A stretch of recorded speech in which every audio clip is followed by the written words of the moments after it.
Madam, ಶಿಕ್ಷೆ ಪ್ರಮಾಣ ಎಷ್ಟು ಆಗಬಹುದು ಅಂತೇಳಿ ಇವತ್ತು ಆ ತೀರ್ಪು ಬರುತ್ತೆ ಅಂತೇಳಿ, ಬಟ್ ಅದು ನಾಳೆಗೆ ಕಾಯ್ದಿರಿಸಲಾಗಿದೆ. ಎಷ್ಟು ಶಿಕ್ಷೆ ಪ್ರಮಾಣ, ಜೀವಾವಧಿ ಶಿಕ್ಷೆ ಆಗ್ಬೋದಾ ಅಥವಾ ನಮಗೆ ಕೇಳಿದ್ರೆ ಪಾಪ ನ್ಯಾಯಾಧೀಶರು ಬಟ್ ಈಗ ಜೀವಾವಧಿ ಅನ್ನೋದ್ರ ಬಗ್ಗೆನೂ ಕೂಡ ಭಾಳಷ್ಟು ಕನ್ಫ್ಯೂಷನ್ಸ್ ಇದೆ. ಜೀವಾವಧಿ ಶಿಕ್ಷೆ ಅಂದರೆ ಸಾಯೋವರೆಗೂ ಜೈಲಲ್ಲಿ ಇರೋದಾ ಅಥವಾ 14 ವರ್ಷನಾ 20 ವರ್ಷನಾ ಅಂತ.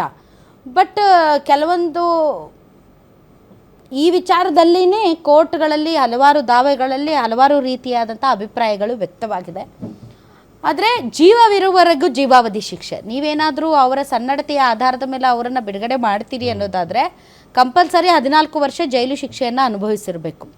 ಮತ್ತು ಭಾಳಷ್ಟು ಇನ್ನೊಂದಿದೆ, ಜೀವಿತಾವಧಿ, ಜೀವಾವಧಿ, ಈ ರೀತಿಯಂಥ ಹಲವಾರು ಕನ್ಫ್ಯೂಷನ್ ಇದೆ. ಬಟ್ ನಾಳೆ ಅವರಿಗೆ ಎಷ್ಟು ವರ್ಷಗಳ ಕಾಲ ಶಿಕ್ಷೆಯ ಪ್ರಮಾಣ ಅನ್ನೋದ್ರ ಬಗ್ಗೆ ಕ್ಲಾರಿಟಿ ಸ್ವತಃ ನ್ಯಾಯಾಧೀಶರೇ ಕೊಡಬೇಕು.